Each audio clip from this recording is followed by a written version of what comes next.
President of Entertainment at Fox Broadcasting, David Madden is responsible for scripted programming, alternative entertainment, and casting at the network. Madden has overseen a number of hit Fox series, including Empire, Grease Live, The X-Files, Gotham, Lucifer, The Last Man on Earth, and Brooklyn Nine-Nine, in addition to this season's hit action series Lethal Weapon, Pitch, and The Exorcist. At Fox TV Studios, Madden managed The Americans, The Killing, Graceland, Burn Notice for USA, an Emmy Award-winning series The Shield starring Michael Chiklis. Prior to joining Fox TV Studios, Madden was a producer and partner with the Paramount Pictures-based Court Madden Company with more than 20 films to his credit. Moderating tonight is a producer and executive, Tova Leiter. Tova's credits include Glory with Denzel Washington, Oliver Stone's Nixon, Evita with Antonio Banderas and Madonna, and Varsity Blues. Co-moderating tonight is our very own NYFA screenwriting instructor, David O'Leary. A film and TV writer, David recently sold his original drama series, Blue Book, to the History Channel with Robert Zemeckis' Image Movers producing. So let's give him a real warm NYFA welcome.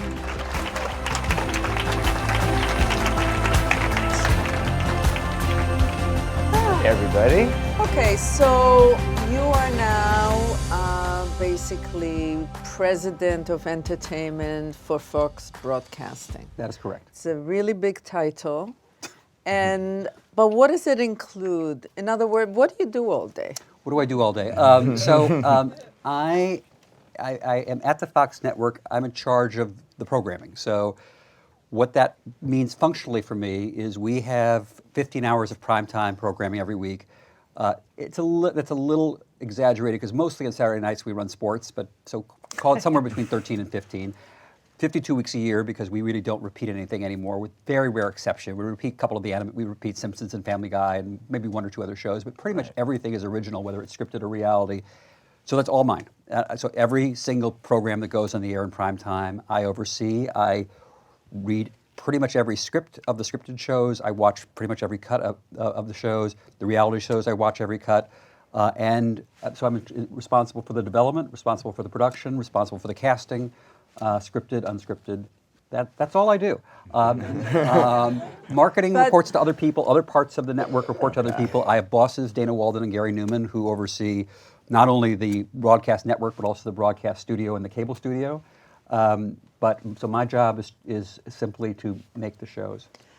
But first of all, when I said to Richard, just an aside about what you do, and he said, well, we were watching Bill O'Reilly, and he said, well, news is also entertainment, should fall under his thing. I have nothing to do with the Fox News Network in any way, shape, or form. I don't even watch it, except when I'm wanting to get myself depressed. Without going too deeply into my own politics, they are of a very different stripe than most of the people who participate in the Fox News Network. There you go. So you do broadcast, and obviously before that you did cable. Yes.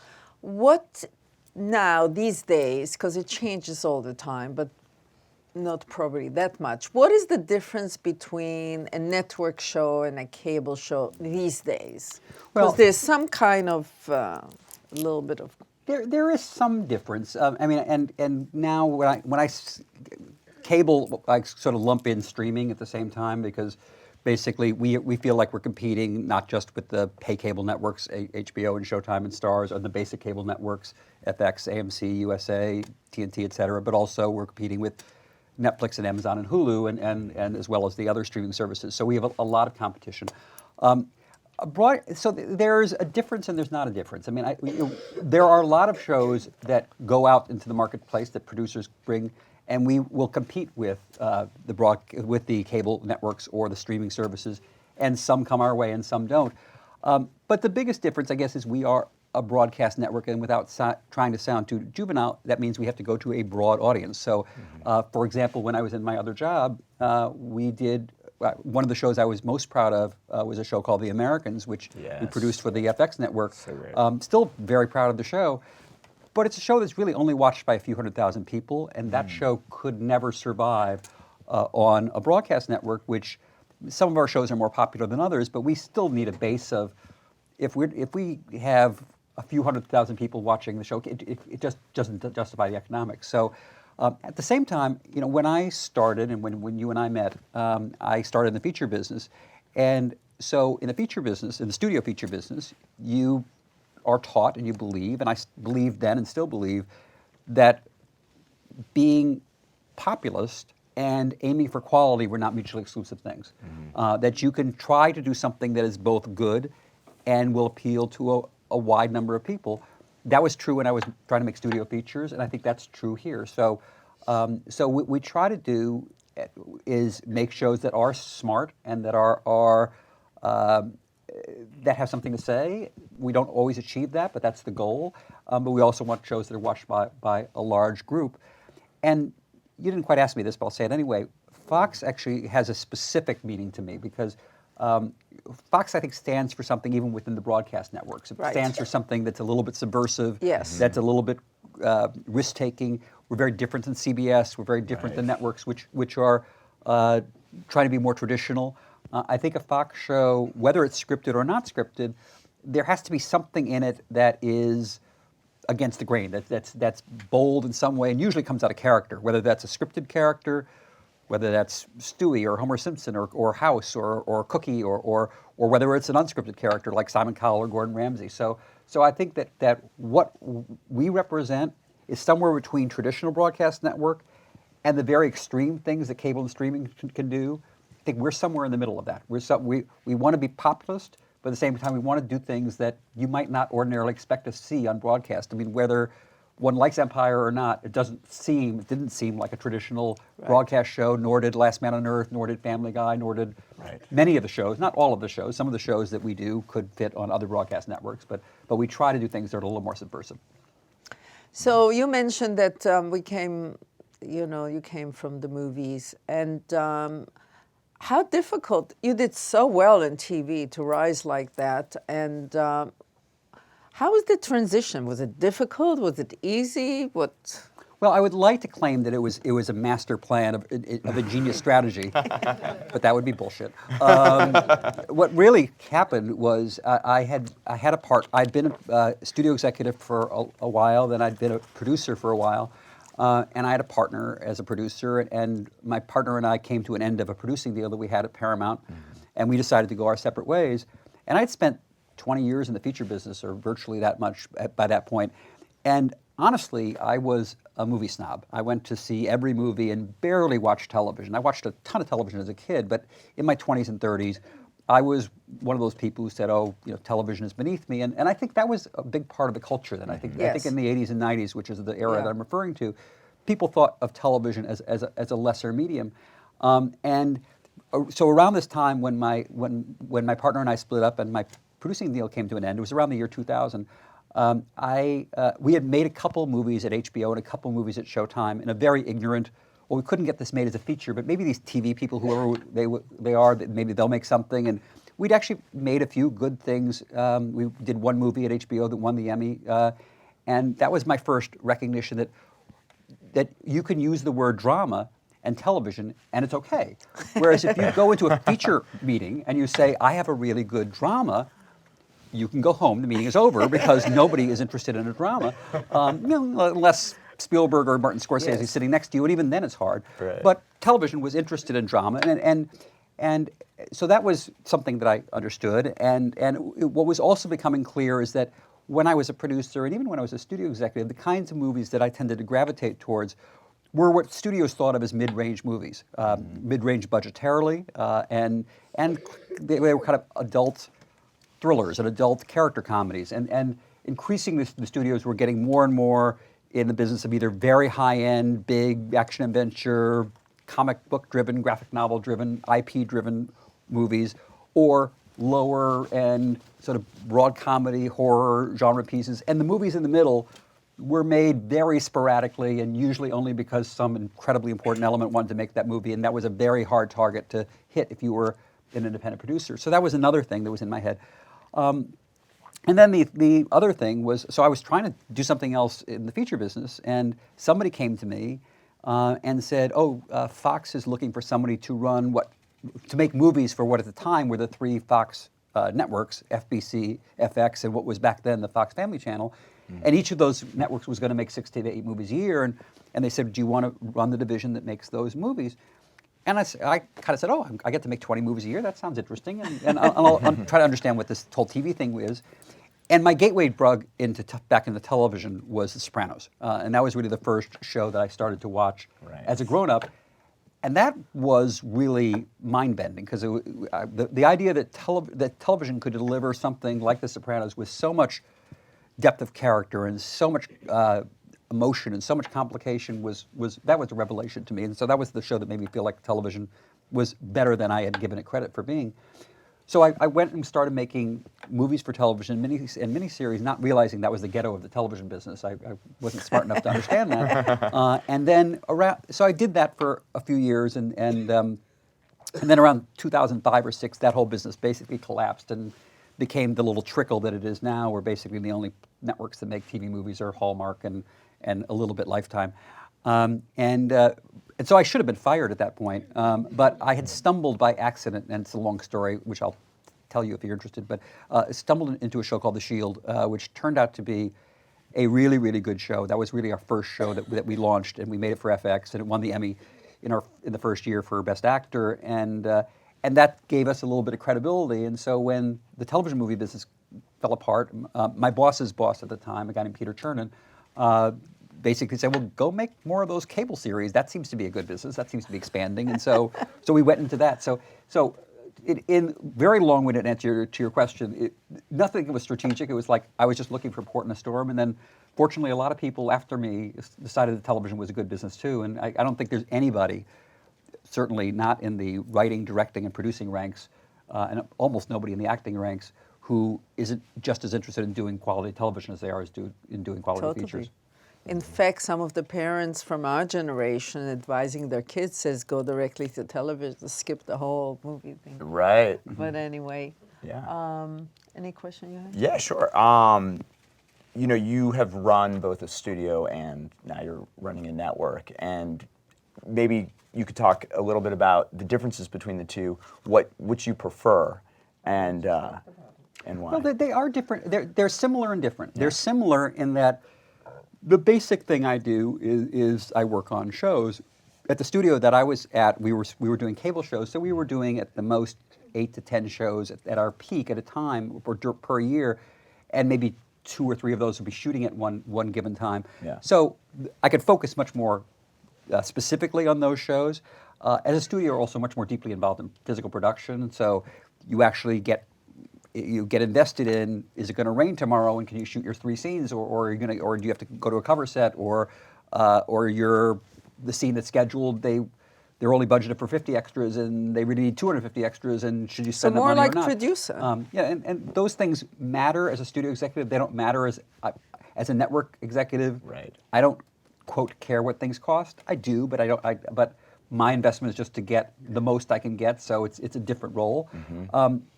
As a studio, we were mostly really sellers. I mean, we would buy things from producers or writers to develop, but we were really turning around and trying to sell them to networks. And so I thought of myself as a seller. Mm-hmm. This job is much more as a buyer, and I'm also working on maybe 50 shows now as opposed to 8 to 10.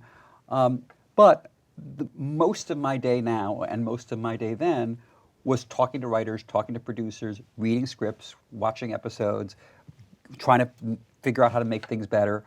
I deal now with things I didn't deal with at the studio. I do interface with marketing and ad sales and scheduling and research and publicity. Those areas don't report to me, but I connect with them. Sure. So there are parts of the job now that I didn't do as a studio. There are parts of the job at the studio that I don't do now. But the heart of it is still working with people who tell stories and trying to help them make the best stories they can make, and that's the same. Right. I have one question for you, and then we'll turn it to the student to ask a question, because it's for them. You said that the best pitch I saw on some YouTube is 60 seconds. Can you give us an example? Well, okay. Let me rephrase what I remember the piece you're talking about.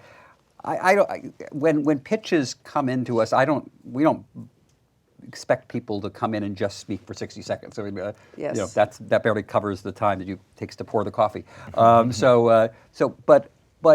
I think that consciously or unconsciously, the minute you start to talk, the minute you start to get into story, I'm listening, saying, "Am I into this? Am I hooked to this?" And I think within about 60 seconds, something happens. You're not making a decision. You're not saying you're in or you're out, but you're either kind of leaning forward or you're leaning backwards. That just, I think, is the nature of, even if you ask a friend, "Oh, I see you're reading a book. What's that book about?" Or "You went to the movies last night. What's that movie about?" Conversationally, I think you have a process where something hooks you, something grabs you. It's a simplistic thought, but I think movies and television both are emotional media. I can watch things and have an intellectual appreciation for them. I can have a visual appreciation for them, but really I'm hooked emotionally. So I think the most meaningful part of the beginning of a pitch tends to be, why do you care about it?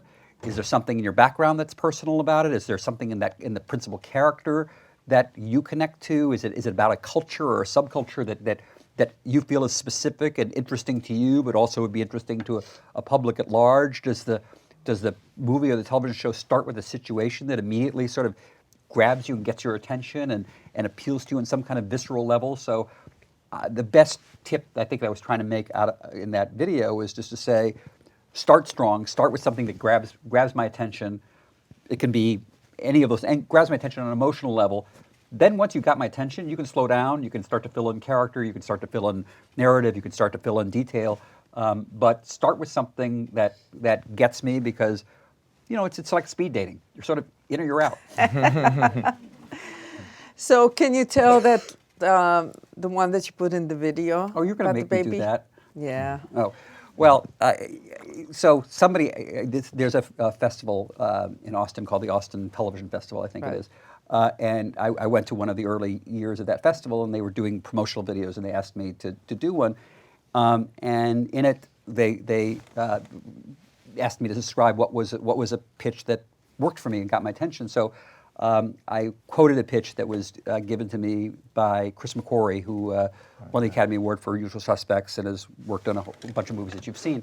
And so the pitch he had was, and I will do this badly because it's been so long ago, but you're with a woman, and she's in a crowded park in the middle of a Sunday afternoon, and she's with her daughter.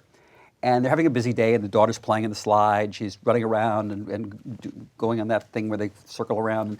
And she's watching her daughter, and it's busy, and she gets distracted for a second, and she looks over to where her daughter was, and her daughter's gone.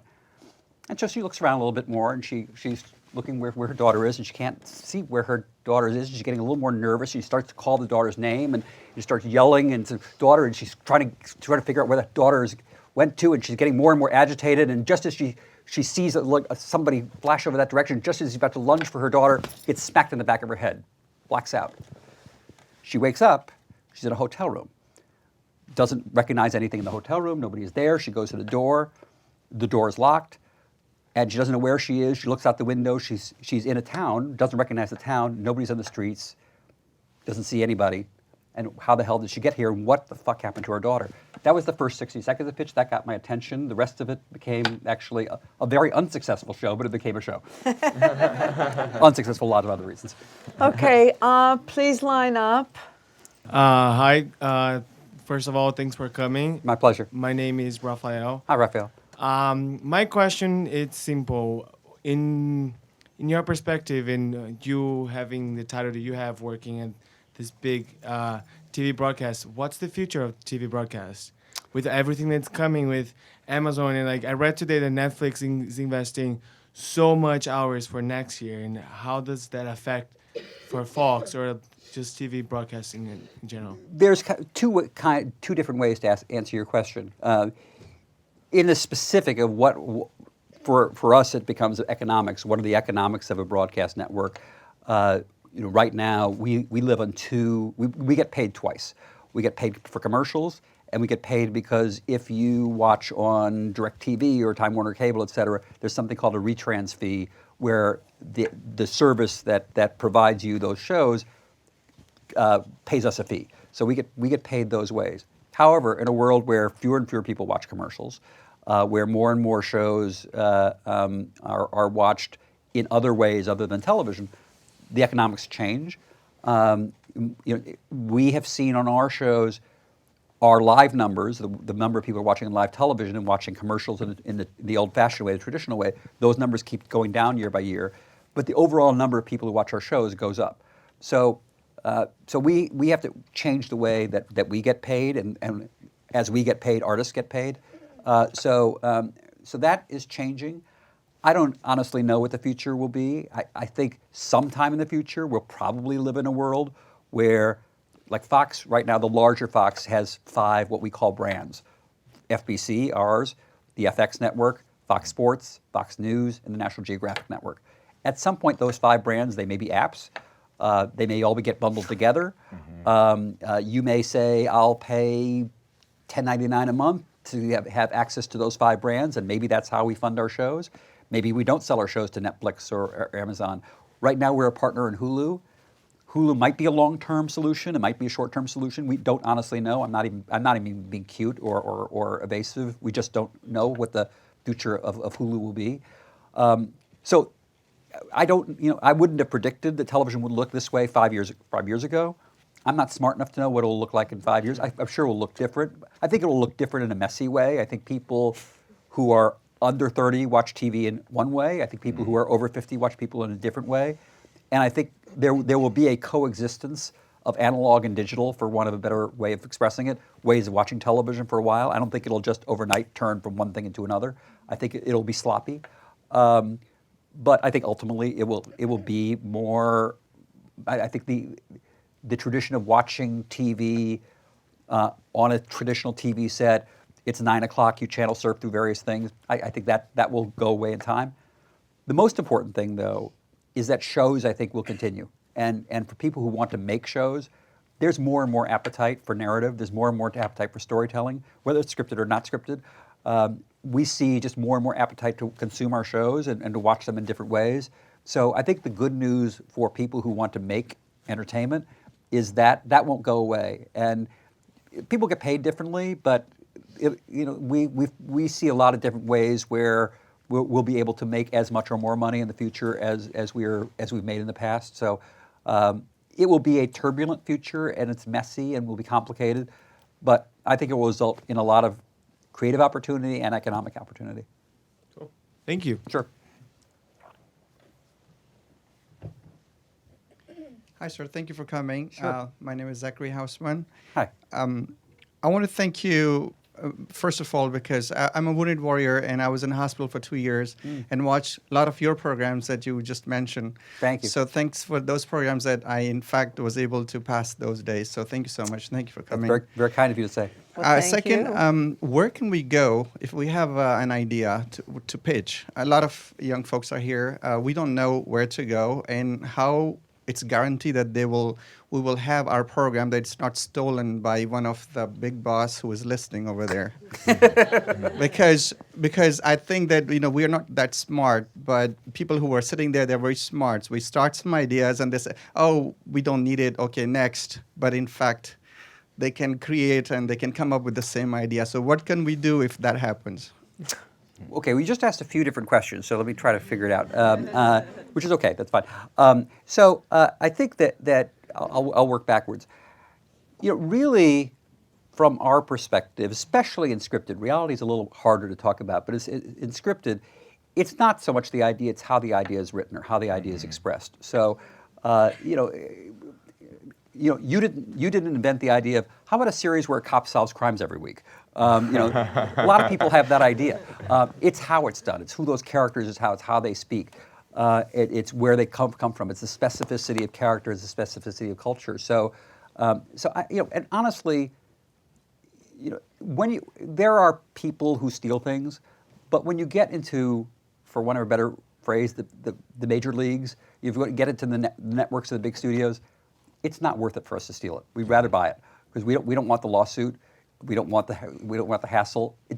What we would pay you to buy your idea is so small compared to what we would ultimately spend during the course of a year. Why would we? We just don't do it. Again, I'm not saying there aren't producers out there who might do that, but we'd rather acquire something legitimately Now, if you walk in and you say, well, I came to them and had the idea about a show about doctors, and then they made this other show about doctors, I don't consider that stealing your idea. You didn't invent that. But so I actually, from your perspective, I worry less about studios or networks stealing your idea. But in terms of how you get access, look, I think that it's obviously hard. I'm sure you have a lot of speakers here that have spoken to this. Because we get inundated so much, we do have certain filters. So we look for things either to come through agents who are legitimate, who are guild affiliated, who are some level of screening, or come in through producers, or come in through entertainment attorneys, or come in through somebody. If you just call a network and you say, "Hi, I want to come and pitch my idea," I don't mean to be rude, but that meeting won't happen. So you need an intermediary. You need somebody who will speak for you. Having said that, look, we probably during the course of a year hear a couple thousand pitches. A lot of them come in from all different levels of people. They aren't always coming in from this level of talent. So, and there is a lot of there's a lot of opportunity for new talent. Right now, I think there are about 530 scripted series on the air right now, counting the streaming services and other places. Wow. So, A, there are that many shows. B, every one of those shows tends to employ 8, 10 writers. So you're talking about 5,000 writing jobs out there, and that's way more, exponentially more than there were 10 years ago, 15 years ago. So there is a hunger for ideas, there's a hunger for writers. And for every person at my level, that just sounded really obnoxious. So, but there are lots of younger people. There are lots of junior people who are looking for newer people, who are looking for new talent. They're all over my network and every network and studios, and so I think that going at the agencies, going at people you can meet, places like this where you can meet people. Producer, David was just telling me in the green room how he sold something to History Network, and he got to Bob Zemeckis' and Jack Rapke's company, and they're looking for stuff and they're looking for material, and I don't know. And how that happened was, my TV agent, who's a young guy at Paradigm, sent it to a mid-level exec at Image Movers, and he liked it. Then he passed it up to Jackie, and then.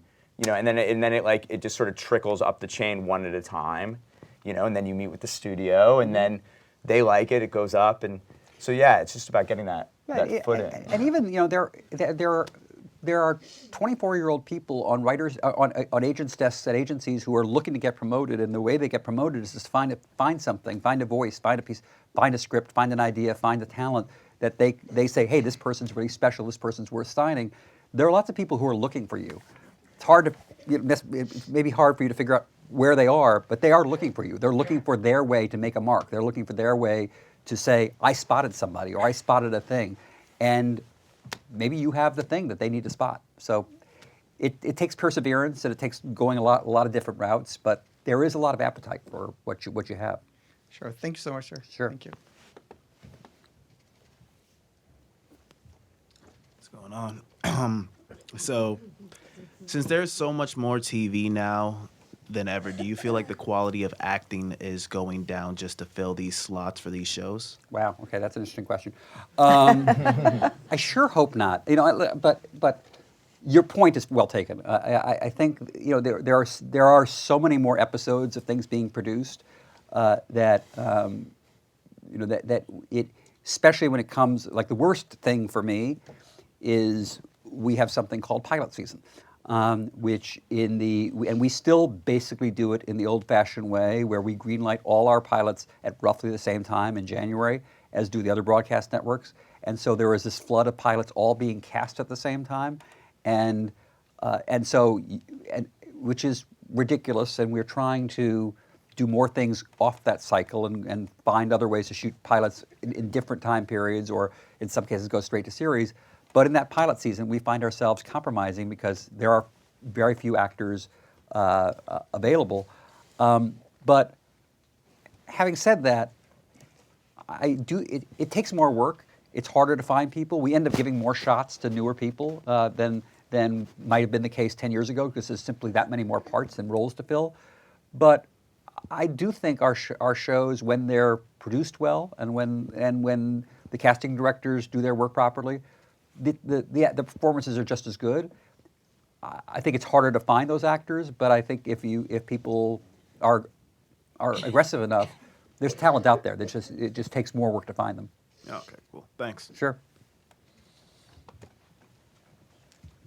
Hello. Hi. I'd like to take the opportunity and ask something more personal Oh, okay. in terms of, I was wondering about your daily habits and like daily schedule. How can you stay that productive? You have to read a lot of scripts, watch your shows, and so on, as you mentioned. What are your habits in, let's say, mornings? Do you read your emails? How is your day? Just Okay. it wonders me. Just So I get up and I take a shower.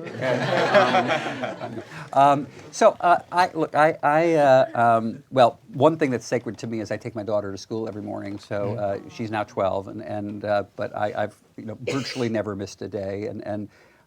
So one of my great pleasures is I wake her up in the morning and I have a certain song that I sing her every morning. I will not sing it for you. Actually, the very morning is I take care of her. But then after I drop her off at school, I get to the office early. I'm usually at the office by about 8:15, and that's actually a great quiet time, somewhere between 8:15 and 9:15. Nobody ever calls, and I can actually just go through emails, things that went through at night. If there's something that I need to watch or read, it's a really quiet time to do that.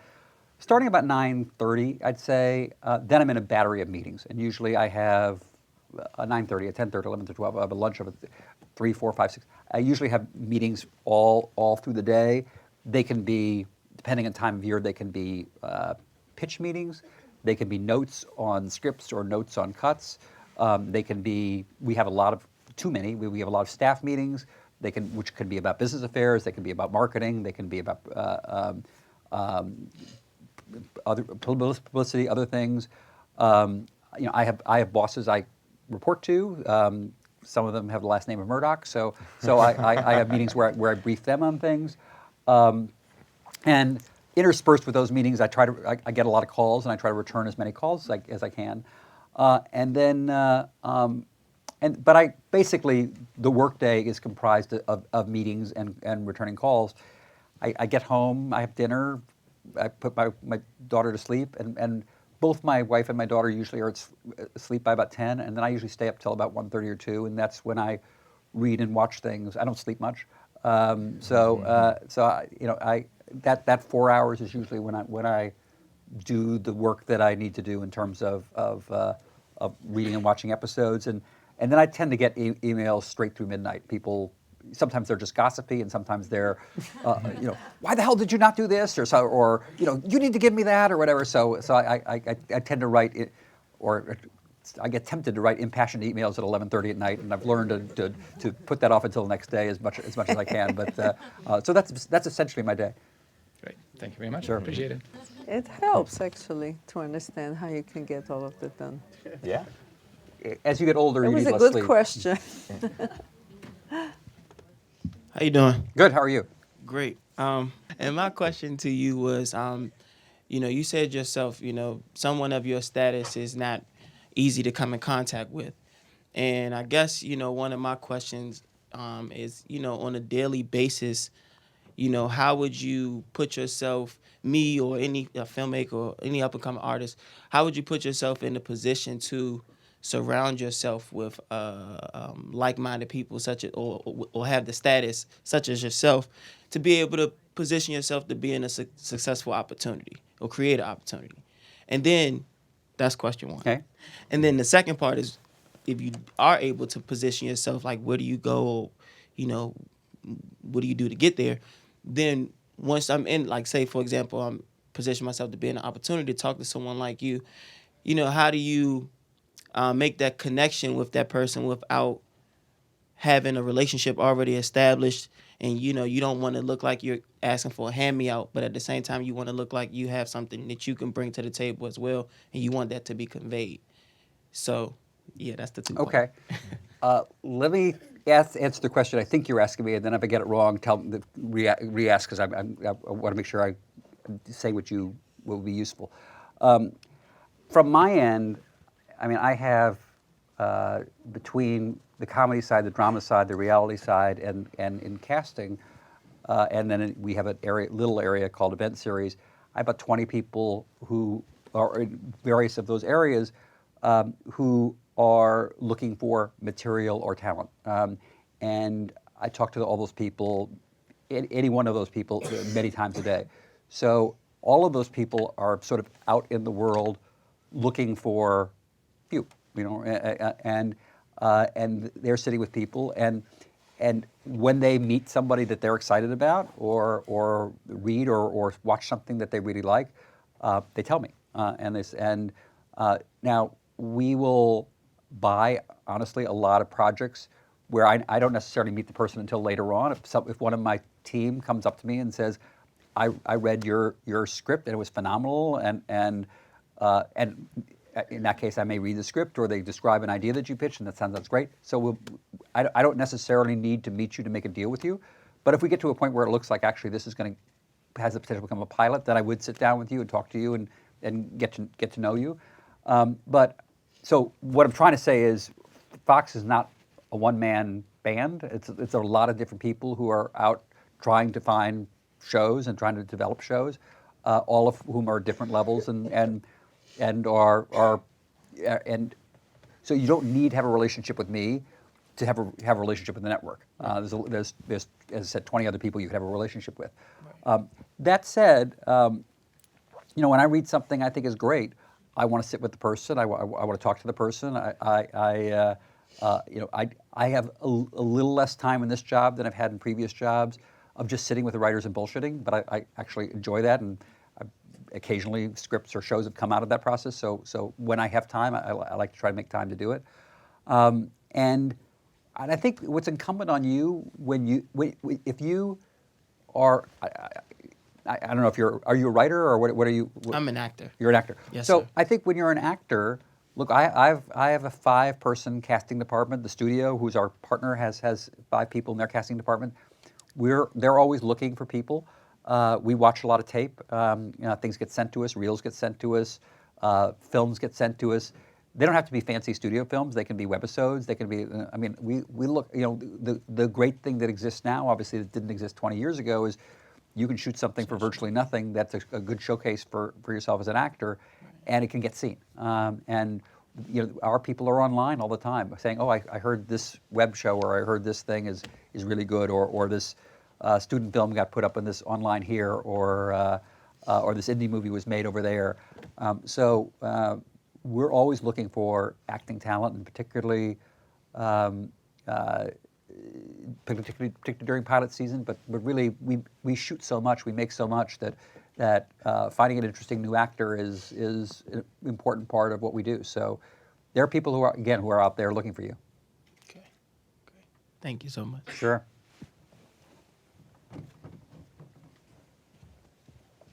Hi. Hi. My name's Kimbra. I'm a student, MFA producing here. Great. How responsible do you feel about the content that reaches across, that's broadcast across the country, and what message would you like to portray? Well, I am not the writer or producer of our shows, and we make, as I say, 50 shows. So I think different shows have different messages. What Seth MacFarlane says in Family Guy is different than what Lee Daniels says in Empire, which is different from what a different show says a different way. So I think that we don't try to send one specific message. But that said, I think that part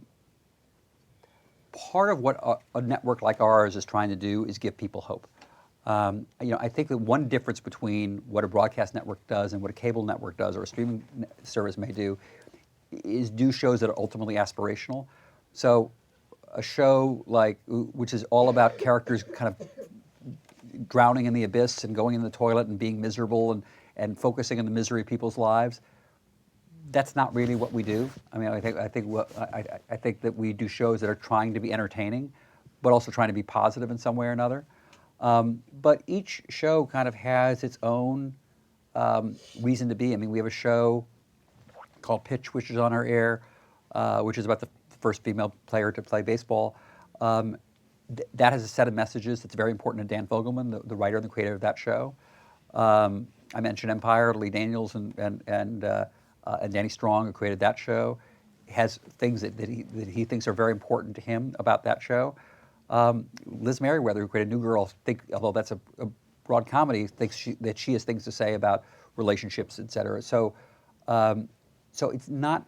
I don't conceive it to be my job to impose messages, but when messages feel like they're expressing a truth, and it's a truth that's coming from that artist, and it's a truth that feels like it will mean something to a broad audience, then we try to support that, and we try to help them get their message out in as entertaining a way, because we're not doing sermons, we're doing entertainment, but also as meaningful a way as we can. And some shows have more aspiration in that way than others. Some shows are just purely entertainments. Some shows have more thematic depth and more resonance and more thematic ambition. We're happy to explore both. I think that's the best way I can answer your question. Thank you. Sure. Thanks.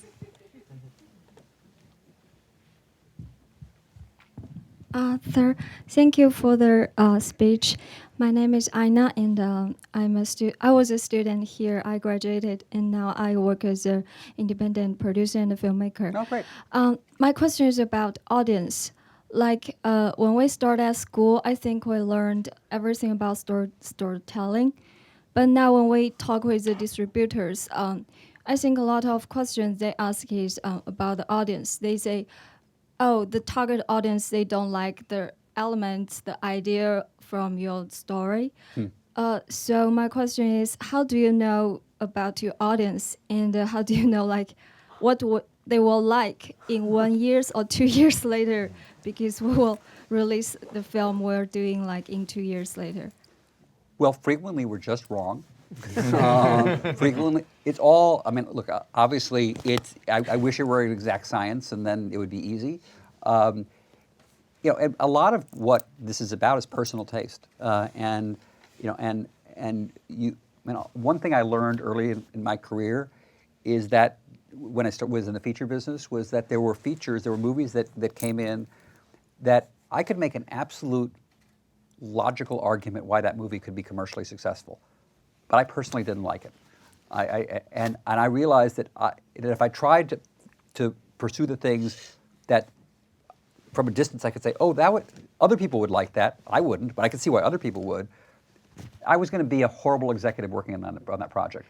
And I continue to use that as a criteria. So I will pass on things that have gone on to be successful, but I didn't respond to them. And if I had worked on it, I would have fucked it up. Therefore, although I may have missed something that was economically valuable, I think I did the right thing because I had no instinct for what made that thing work. So some of it is just personal, why we make decisions we do. That said, all companies, all networks, all studios do use research. We test all the pilots we make. We test episodes of the shows that we're in production on. Sometimes that testing is influential. Sometimes we look at it, it's not what we wanted to hear, and we say, well, we don't agree with the testing. Sometimes the testing's right, sometimes we're right. We do have audience research that does factor into it. I actually think feature research is much more valuable than television research. Feature research tends to be you put 300-400 people in a theater, and they're actually watching a movie as if it was an actual movie experience, and you're sitting with an audience. And if it's a comedy, people laugh, and if it's a thriller, people gasp or sound scared or whatever. And I actually think that research is really, really potent. Again, not always accurate, but there's real value in that. Television's much harder because most people watch television in a solitary way. So the group dynamic, which is so meaningful in features, is not as meaningful in television. It's much harder for us, I think, to get meaningful data.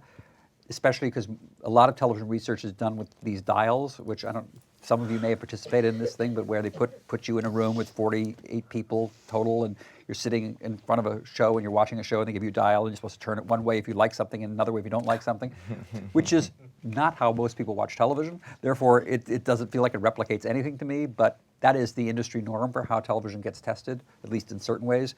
So I'm much more suspicious of the value of television research, but we do it because it's more data. But ultimately, when we decide what we're going to make or what we're going to put on the air, a small group of people get in the room. It's really old-fashioned. We get in a small scheduling room. We argue about what we liked and what we didn't like.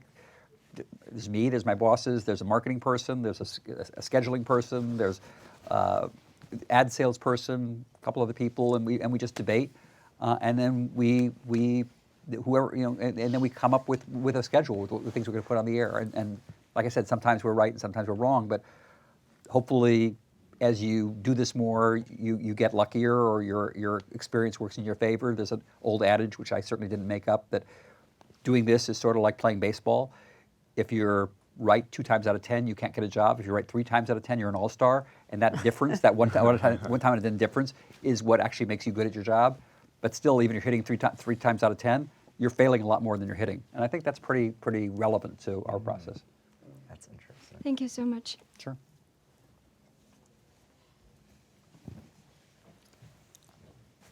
Hello, Hi. it's a pleasure to have you here. Thank you. Happy to be here. Okay. You are known for having a keen eye in recognizing talent. And so in your relationship with producers, what do you think is your greatest asset? Well, very kind of you to say what you said. And look, I don't know if I have a better eye than anybody else. I know what I respond to. I know what I certainly, whether it's in acting or in writing or directing, there are qualities that appeal to me and there are qualities that don't. But we're all human, and I think that's very it's very subjective as a process. I mean, look, I think that in terms of what I feel like I bring to the table, my first real job in this industry was I was a script reader, and I was working at Fox, and I had a teeny office, and they would, for a year and a half, I sat in this office, and they would hand me script after script after script, and I would read them, and I would write up coverage, which synopsis and some comments. And when I first started, I had so much fun writing these comments because I would just trash these things, and I was just so mean and vicious. I amused myself by how wittily nasty I was. And my boss at the time came up to me pretty quickly and said, I know you think you're really funny.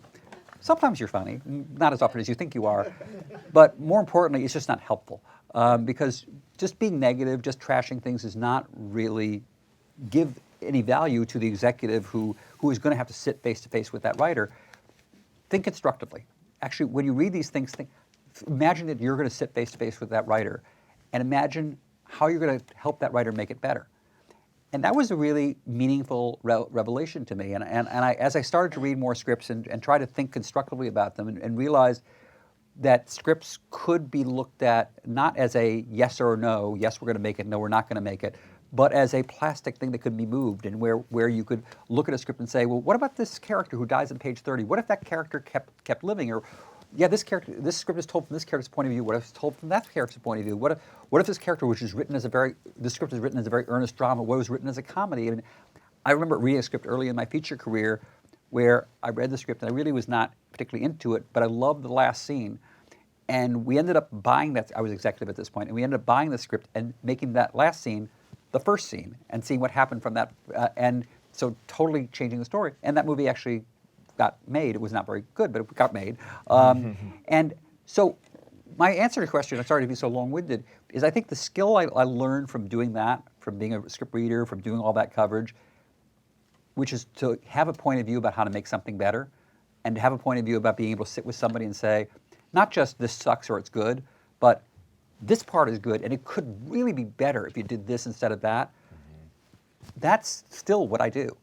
And I'm wrong a lot. And sometimes I give people wrong notes, and I'll read something where somebody absolutely addressed the letter of my notes, and I said, well, I fucked that up. It was better before. But there's a reasonable percentage of the time where I feel like I've actually helped a writer make a script better. And everything else I do, negotiating with agents, whatever, that's to me less important than learning how to read a script and improve it. And actually, I think whether you're a writer and learning to do that with your own scripts, whether you're a producer and you learn to do that with other people's scripts, whether you're a director, whether you're an actor, I think that's the most important skill that I was forced to learn early in my career, because that's what I was paid to do. And it's the skill that has stuck with me. Thank you. Sure. Hello. Hi. I've got a two-parter question. Okay. First one, what are some of the factors that help you greenlight a show? And the second one, what are the factors that make you cancel a show? Cancel a show has a lot to do with bad ratings. That I figure. But no, and that was a flippant thing to say. I mean, well, I'll start with canceling. Actually, I mean, that's really hard. I mean, when we get to that time of year where we have to make those decisions, frequently there are shows that we really love that we thought would connect with an audience, and they just don't for all sorts of reasons. And sometimes you don't even understand why a show isn't connecting, but you can just see in the numbers that either people haven't sampled it to begin with, and however you market it, you can't get them to watch it, or they sampled it and started out strong and then it's dropped. There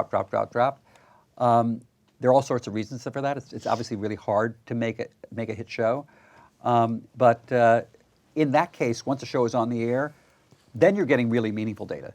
People are watching it, they're not watching it. And sometimes you can factor in social media and other ways people are reacting to a show.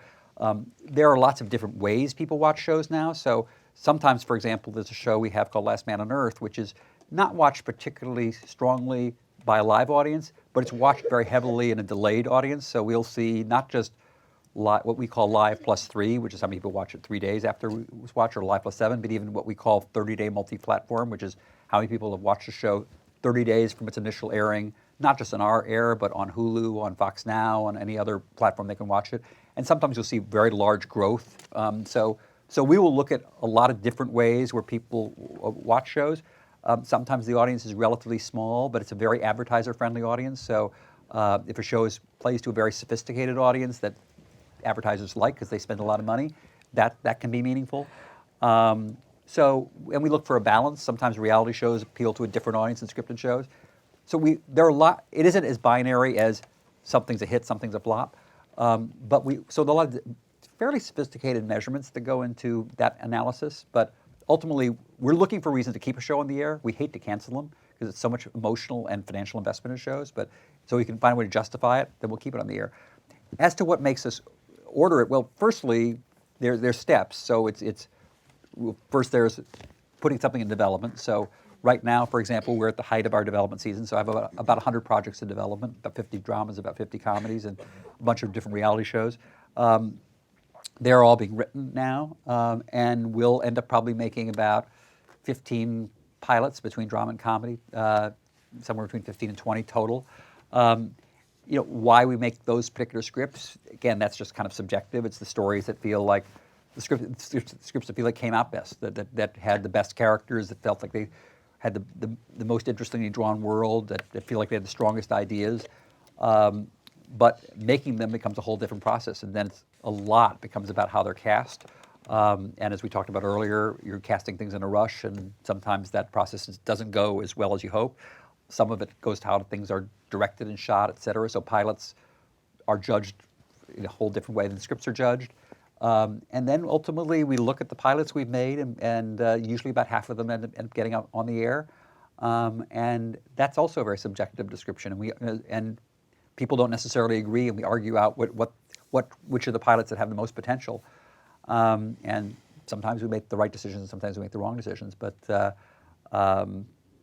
so that's about as well as I can explain it. All right, thank you. Sure. What do you think is the traits that you have that contributed the most to your success? Well, one answer would be what I said earlier. Whether I'm right or not about scripts, I feel like I'm able to read something and articulate my point of view. But another way of answering it is I'm doing this for a really long time, but I still get such pleasure out of doing this. I feel so fortunate that I'm able to get paid reasonably well to read, watch TV, sit and talk to people, bullshit, say, have opinions. People sort of have to listen to me occasionally. I feel very grateful that that's what I get paid to do. I don't have to dig anything. I don't have to fix. And I really love our shows. Nothing gives me more pleasure than to read or watch something great. I feel very fortunate that I'm able to do something where I still have so much emotional connection to what I do. So, there are people in our industry, as you know, who I think are in it for other reasons. They're in it for. But I feel like I got into this to be part of telling stories, and I'm able to still do that, and I feel very grateful for that. Incredible. Most people are burned out right now. Thank you very much. Good question. Appreciate it.